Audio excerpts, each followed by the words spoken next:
I came to New York for this kind of program, and by the way, I have been here several times, and I have had great visit with the young people of New York at this place. It's nice to be back. Right now, in New York, the very important international conference is being held at the United Nations. It's called Nuclear Non-Proliferation Treaty Review Conference. Every 5 years, people from around the world come as a government representatives and NGO, non-governmental organizations, representatives, and so on. They are together talking about how to improve the condition of the nuclear weapon. It's not getting very well. Past 45 years, that treaty has been in existence, but it has not been productive. And the people of the world are getting very, very impatient. Let's do something to abolish the nuclear weapon. But a nuclear weapon states, how many are there? You just learned, didn't you? How many? 9? Right. Those people, once they have nuclear weapon in their hands, they don't want to give up. So you can imagine some tension and not a conflict yet, but there's quite a bit of difficulties they have to sort out. That's what's happening at the United Nations. And non-governmental organizations can be helpful, supportive by offering people's voices. And as survivors, some of us were given the opportunity to speak to the official delegates. And we have to grab those opportunities and let them know how we feel. And that's where I want to bring back my talk, because you can be talking, you can be making that kind of contributions. Now, today we're talking about Hiroshima and Nagasaki, meaning the nuclear weapon, and you use the word transformation, right? I better remember that. Well, as a 13-year-old girl, I experienced that atomic bombing. Of course, I was a student in grade 7 of the girls' private school. But in those days, we had no academic work. Japan was losing so badly in war, and all the able-bodied men were sent to the front to fight. So we, healthy, young, energetic cells, were mobilized by the government and by the army. I took about 3 weeks training how to decode top secret messages. Imagine, only 13-year-old girl doing such an important job. Anyway, after that training session, training period is over, we were allocated the headquarters, the new headquarters in Hiroshima. And that's where I was that morning, August 6, 1945.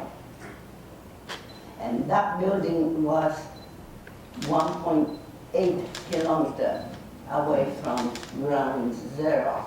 It was a wooden building. I was on the 2nd floor, and we were having the morning assembly at 8 o'clock. And we talked a lot, and Major and I said, now you get to work, and this is the time you prove your patriotism to the emperor, and so forth. All that pep talk. We said, yes, sir, we'll do our best.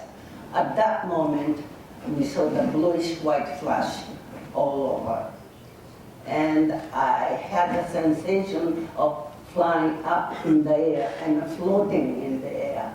I do have that recollection, but that's the end of my recollection. Obviously, I lost the consciousness at that moment. And sometime later, I don't know how long, I found myself under the collapsed building, in the total darkness, in the total silence. And I thought I was faced with death.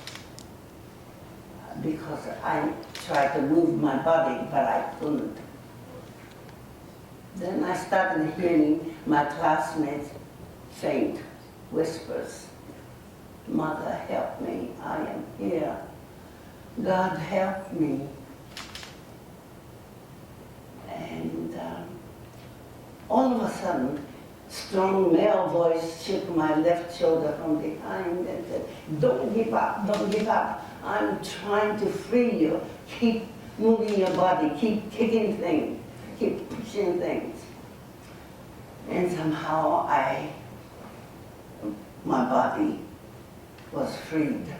And according to his instruction, in the total darkness, looking at some sunlight coming through the opening over there, I crawled out. And by the time I crawled out, the building was on fire. That meant about 30 classmates who were with me in the same room were burnt to death alive. Of course, there were hundreds of people in that building, but I'm only aware of the 30 girls. But 2 other girls came out, and we looked around, and although that happened in the morning, it was dark outside. It was like twilight because of all the particles and soot and the dirt going up into the air in that mushroom cloud. And I started seeing some ugly moving things. Looked like ghostly procession. I say ghostly because people just didn't look like human beings. They were unrecognizably burned and blackened and bleeding. The hair was rising up toward the sky, and the skin and the flesh was hanging down from the bones, and they were just like this, slowly shuffling from the center part of the city to near to us, because we were almost close to outside of the city. And the soldiers said, well, girls, you join that procession and escape. And that's what we did. We were careful to not step over the dead bodies and dying people. The area was all packed with those bodies. Everybody was just begging for water in whisper. Nobody has the strength to shout, give me water. No, just whisper, water please, water please. And we escaped to the foothill about several hundred meters away. And at the foot of the hill, there was a large military training ground, and about the size of 2 football fields. By the time we escaped there, the place was packed with the dead bodies, dying people, seriously injured people. Since everybody was begging water, we wanted to be of help. But we had no bucket or no container to carry water. So we decided to go to a nearby stream and washed off all the blood from our own body. And then we tore off our blouses and soaked them in cold water and dust them back and put them over the dying people, seriously injured people. And they just sucked in the moisture, something like that. And then look at you and thank you. And that was the last thing. The soldier kept around and he said, don't give the water, and the water would quicken their death. But we just wanted to respond to the needs of the dying people. Anyway, that's a very primitive relief job, but that was the only thing we could think of, we could do. I looked around and see if there are doctors and nurses who can do something to help those dying people. But I didn't see one single doctor and the nurses. Of course, they do. The majority of healthcare professionals were killed too. In other parts of the hill, I understand there were some first aid stations set up, but I wasn't there. I was in this area. Thousands of people were in that part of the country. And so they were burned by the 4,000 degrees Celsius of heat. And they were just scorched. And more than anything else, they wanted water. But no water, no medication, no healthcare professional to treat them. That's how tens of hundreds of thousands of lives were lost without him. It was not. There was no human dignity and respect associated with that kind of funeral. Anyway, that was my first day, and the survival was a struggle. No food. The entire Japanese society was in uproar because 3 days after, Nagasaki was attacked, and on the 15th of that month, Japan surrendered, and then Japan was occupied by Allied forces headed by General MacArthur of the United States. So it was no longer emperor at the top and the traditional Japanese society.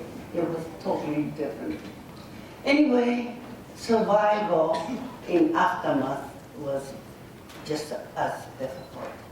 Some people thought just it could have been easier to be killed at that time rather than survive in the aftermath. But anyway, I'll move on. If I have the time, I can give you more detail, fascinating things like United States coming in, and General MacArthur started introducing rather unfortunate instructions. You see, when General MacArthur came to Japan, he had two missions. One was to demilitarize Japan, and secondly, to democratize Japan. Yes, he did some good jobs. But as far as Hiroshima and Nagasaki were concerned, he wanted to make sure the scientific and technological advance the United States made by producing the bombing, that was a proud news. That should have been known by everybody around the world. But not the human suffering caused by the bombing. That was not to be known by outside world. So they started censoring some of the newspapers, magazines, if they write about such condition. And then they even confiscated people's diaries, letters, pictures, films, even medical specimens, those things, because those things would give some detail of the human suffering. So there were a lot of ugly things happen, but I'll jump that part and move on. Well, I finished university education in 1954, and one American school, not too far from Washington, D.C., was kind enough to offer me a scholarship. So I left Japan, arrived in the United States in August of that year. But that year is a very special year United States tested the largest hydrogen bomb at Bikini Atoll in Marshall Islands. You know where that is. You can just approximately figure out. That's in the South Pacific. They wanted to test, and actually they did a lot of testing in that part of the world, and destroying the environment and killing people. And people started producing deformed babies, and horrible situation. But anyway, that very bad thing happened in 1954. That's when I graduated and I came over to the States, to Virginia. And within the first few days, I was interviewed by the press, and they asked my opinion, what I thought about all the furies which was taking place in the States. And fresh out of college, naive student, I told them exactly what I felt, honestly. Not only Hiroshima, not only Nagasaki, now the Bikini Atoll, how long the United States intend to continue testing and developing more wicked nuclear weapons. This should stop. It's killing the people, it's damaging the environment. And I guess I was too honest, and I started receiving unsigned hate letters. And can you imagine, you go to a foreign country, you don't know anybody, and then you get attacked in that way? Well, it was a traumatizing experience. I have to confine myself in a quiet, and the professors helped me. And the president looked after the hate letters which were coming. I never looked at others, only the first few I saw. But it was a very difficult week, very alone, lonely time. What am I going to do? I just arrived in the United States. They tell me to go home, but I can't very well go home. How am I going to live? Am I going to pretend that I know nothing about the atomic bombing? Or would I be true to myself? Anyway, although painful, I think it turned out to be a very good turning point. I have felt this before I left Japan, but I think that feeling was more intensified and confirmed that no, it is my duty and responsibility to share my personal experience, because with my own eyes, I saw what I saw and I experienced what I experienced. The world have to know what this means. It's not just Hiroshima and Nagasaki, but this was the beginning of the nuclear age. And this could happen in other parts of the world. So it became a mission for me to warn the world, not to ask for sympathy for the horrible experience I received. My dear people cannot be brought back, even you have sympathy, but a sympathetic understanding, and somehow people have to learn what to do to stop this horror to happen again, because that's what we want to do. It was awful to us, but we want to make sure. We want to work for the rest of our lives to make sure this will never happen again to another human being. That's our mission. And that's the word and that's the warning to the world. So the basic attitude, I guess, was determined before I left and after that experience and at the various other points. But so with that experience, with a greater conviction, I was able to respond to the invitation from Rotary Club or women's groups or church groups and university students, high school students. As much as possible, I responded and started talking about it. But soon I realized talking about my personal experiences alone, yes, it has meaning, but I have to be able to explain this in a more convincing way. In order to do that, I need to broaden my knowledge. I needed to know the history, what was going on, why did this happen, why the United States started, develop the Manhattan Project to make those horrible things. Who started war? And all this historical background was essential to me. And then you want to read something about ethics, morality. Is it okay to kill hundreds of thousands of people in a mass killing? Is that humanly acceptable? And then you have to learn something about how the nuclear weapon worked, and what did that do to human minds, to heart, to psychological aspect, sociological aspect. I found that the more I read, the more knowledgeable I became about the environment in which the whole mess happened.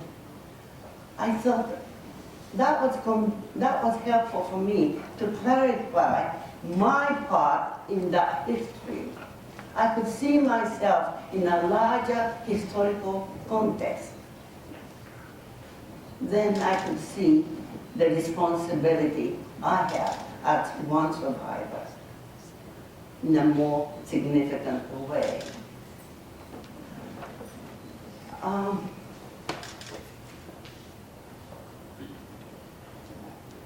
After that, I thought I was able to talk with people in a more convincing way. Instead of me coming from Japan, not knowing anything about American people, their culture, their way of thinking, and just say, hey, this is what we experience in Japan. Listen to me, this is horrible stuff.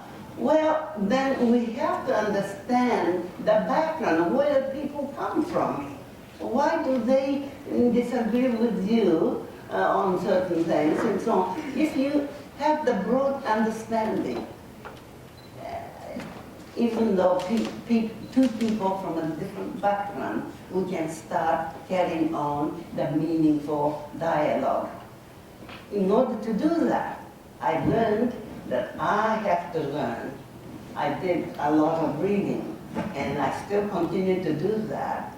So I would like to suggest to you, if you want to learn what kind of world you're living in today. This is the nuclear age, which happened 70 years ago.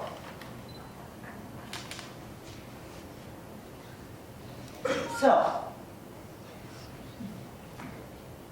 meaning of Hiroshima, Nagasaki, beginning, meaning of living today in nuclear age.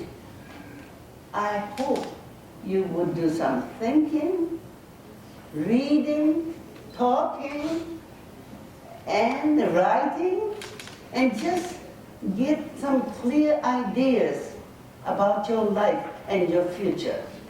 Yeah? Put it in your mind. I'm glad you're nodding, you're agreeing with me, right? Good, okay? Yeah, and so once you know where you live, why you are living, what for, and what kind of society you're living, what needs to be corrected and righted, then I think you can be more productive, responsible American citizens.